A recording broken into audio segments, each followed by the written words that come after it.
Hello and welcome once again to Baked Beans Garage, where if you can believe it, there is no rust in this car. Don't get used to that.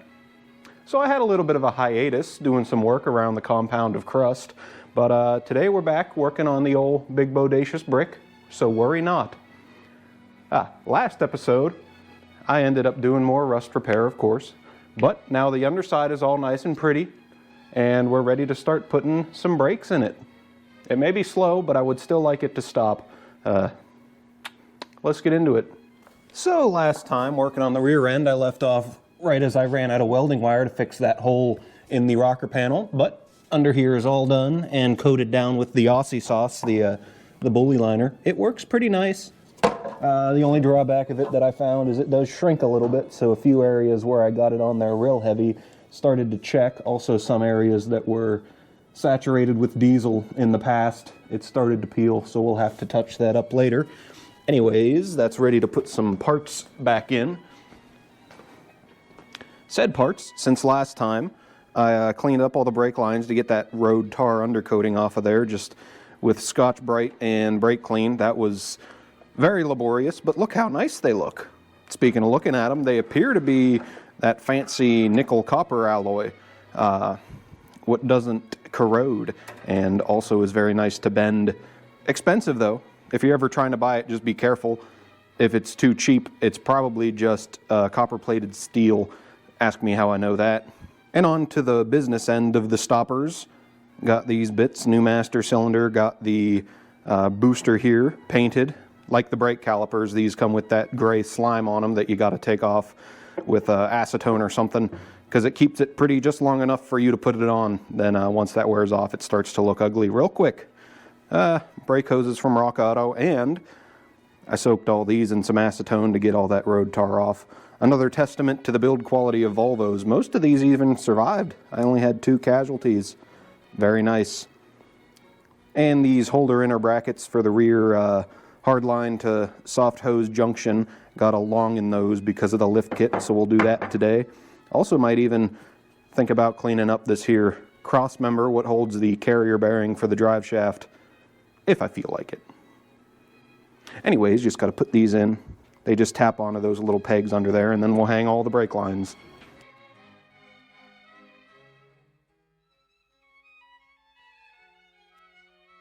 And with those loosely hung into place, we got our proportioning valve here. If you're not familiar, this guy just steps down the brake pressure to the rear wheels, because of course your front brakes do most of the work, and this prevents locking up the rear end. Some cars have built into this a shuttle valve, which is basically a hydraulic fuse. So if on one circuit it sees a bunch of fluid rushing out like an open line, that shuttle will kick over and cut that off, so you're not squirting all your stoppy sauce out and you still have some brakes. That can give you trouble when you're trying to bleed them on your own, because in bleeding them you activate that shuttle valve because it thinks too much fluid's going out. You'll have that issue a lot on old Chevys, but I do believe that this is just a proportioning valve and not a shuttle valve. And just like with a master cylinder, you want to leave it loosey-goosey till you get all your fittings started to thread in. Just makes it so much easier to align that way. All right, now to hang the brake lines for the drinker side front caliper. And then before I go putting the booster and the master together, I'm gonna address these paint drippy drops that I committed a while ago when I painted this bay.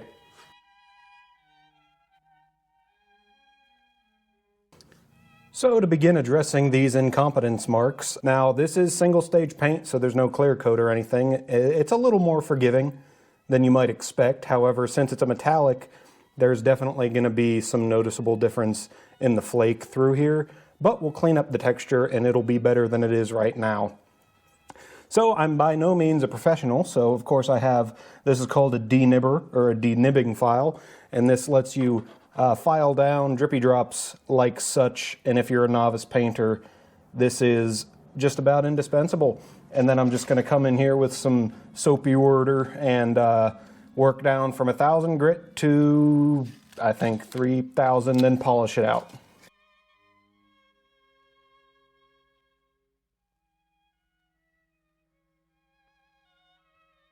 So the difference in the flake is quite a lot worse than I'd have hoped, but maybe I'll be able to hide that behind a wiring harness or something.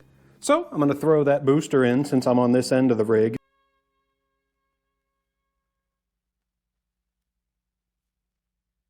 And with those nuts ugga-dugga down, we're almost about ready to plop in the old master cylinder here. Also forgot to mention the blanking plate for the clutch master. We didn't get manual diesels in the States. Quite the shame, but interesting little tidbit. You can see where that little line is capped off. That is to feed the clutch master in the event that you have one, obviously. Well, it might not be obvious. If you don't know, you got to bench bleed these first to get all the air out of the cylinder itself before you plock it in the car, or else you'll never get the brakes bled properly. So we have to finish up all of the wheel ends of the circuit to prevent all of the juice leaking out when we plop that guy in. So we're back to these brackets in the rear here. So I went and flattened this bracket out and decided I'm just going to rebuild the whole bottom end with a new arm. And if you're a longtime viewer of Baked Beans Garage, it will be no surprise to you that it's going to be made out of old Chevy bumper.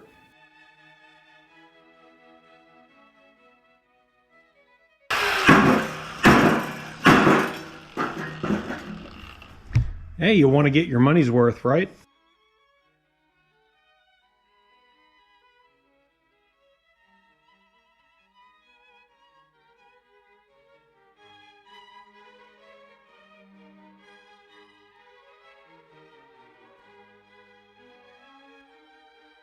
So I changed my mind a little bit and made the whole bracket over instead, just for simplicity, painted them silver for some nice contrast under there. So we got our new hoses here and the little retainer clips. Just have to put the rear end of the car up in the air and then we'll snip those in. So I ended up revising my design a little bit. I ended up just hogging a slot in there because my little tabs weren't quite right, but no matter, it'll still work.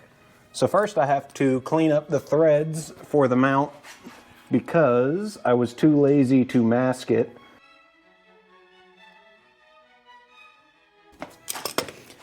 And now to route this brake line down here, we're going to have to omit at least one of these clamps up in here, but should be fine, probably. Now always tighten the hose into the caliper before you try to do the other end, because you end up twisting it all around and that's no good.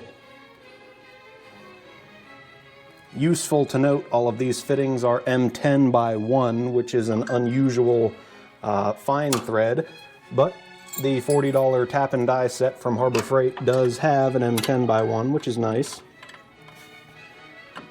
And I have cleaned up the threads on all the B-nuts on the brake lines. Hopefully there's enough thread left to get some good bite, but we'll replace those B-nuts if we have to.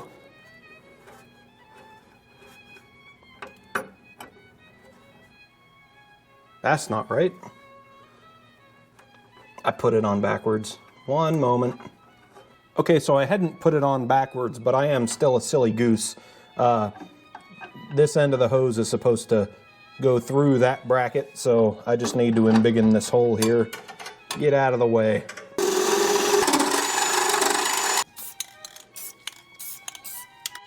And now that we've overcome the two most complicated hurdles of building cars, that being building brackets and our own incompetence, I think we're about ready to assemble this properly.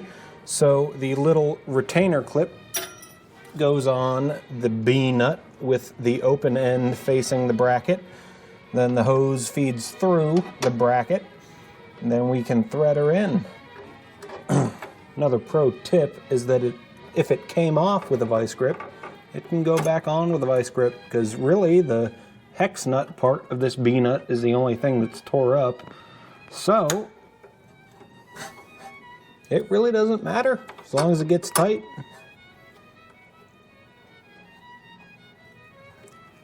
And that it did get tight.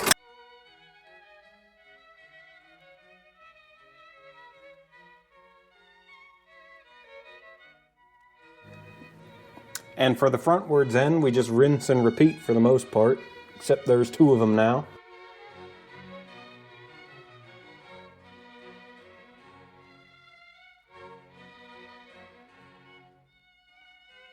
Now that the old bottom end of the braking system's built out, all that's left is this here master cylinder, which we have to bench bleed first. So if you're working on an old American car with like a single pot master cylinder, you may get away with not bench bleeding it, just throwing it in, bleeding it normally. You'll probably be okay, but with these split systems, especially with these Volvos having all that complicated witchcraft with the braking system, you're just better off bench bleeding it, and it doesn't take that much time. So if you happen to buy a nice one from a nice company, they may give you the fittings you need to bench bleed it. However, my Rock Auto endeavors have not done such. Where are the ones I need? Right here looks good enough. So the easiest way I have found, you can just plug off all of the outlets and bleed it that way. However, looping them back into the reservoir does save quite a bit of time. Now we're ready to fill her up with some stoppy sauce. I've given it a zip tie and a little bracket that came with some, I don't know, master cylinder bleeding kit I got a while back. It is quite convenient. You just want to make sure your two hoses are submerged in the brake fluid when you do this. I ended up just putting these two plugs back in because the two outlets, what are looped back into the reservoir, are higher up, so that's going to get all the air out. Not too worried about those guys. Now, if you're unfamiliar with this procedure, this is just to get all the brake fluid out of the master cylinder before you throw it in the car, and that just makes bleeding the brakes so much easier. I don't know if you can see those bubbles, but that's just drawing all the air out. So I'm just going to continue this until I stop seeing bubbles coming out of those hoses. This also gives you a chance to observe if you're leaking any through the rear seal of the master cylinder. You don't want brake fluid in your booster. That's not a good time. I'm going to leave these in here until I finally go to disconnect them and actually hook up the brake lines. One thing I do hate about this is you're going to get some leakage when you pull these out, go to connect your proper tubing. Just going to have to make a little diaper under here for not ruining the new paint.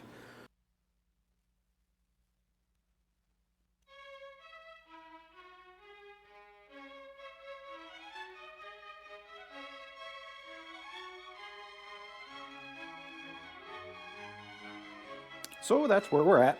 I also wiped it down with some of the ceramic wax just to keep that cast aluminum looking pretty as long as possible. So it is connected to the brake pedal, and as tantalizing as it is, don't hit that yet. You risk sucking air back into the master, what with all the lines being empty. So to remedy that, we'll fill the reservoir all the way up, take the cap off so it can breathe, and then start at the furthest wheel from the master and try to gravity bleed it. Not sure if it's going to work with that proportioning valve, but we're going to find out. So to start the gravity bleed, all we do is crack the bleeder open and wait for some juice to flow out. I'm going to put a little hose on it just for not making a mess.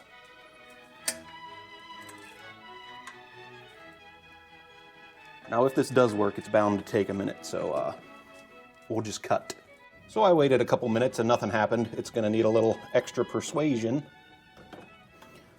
So I have my little hand suction gun. Try this instead.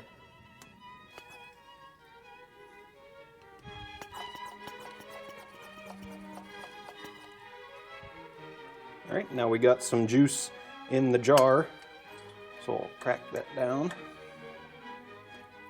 So we'll just repeat that on all four corners and then do the final bleeding.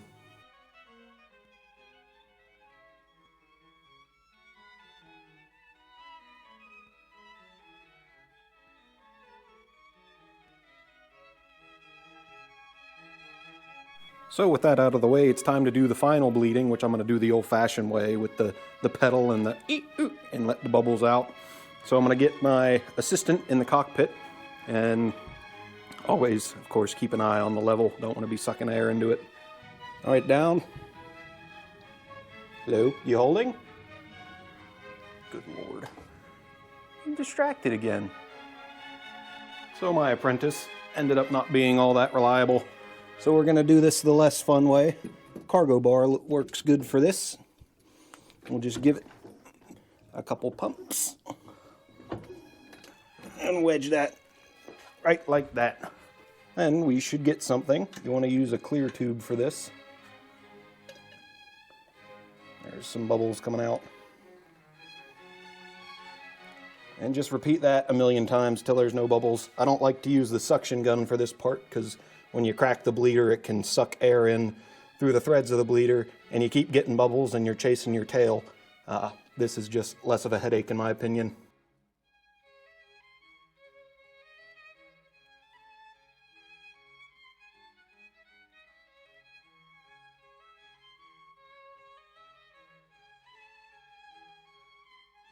And with that, the brake pedal is nice and firm. So we got brand new stoppers all the way from stem to stern.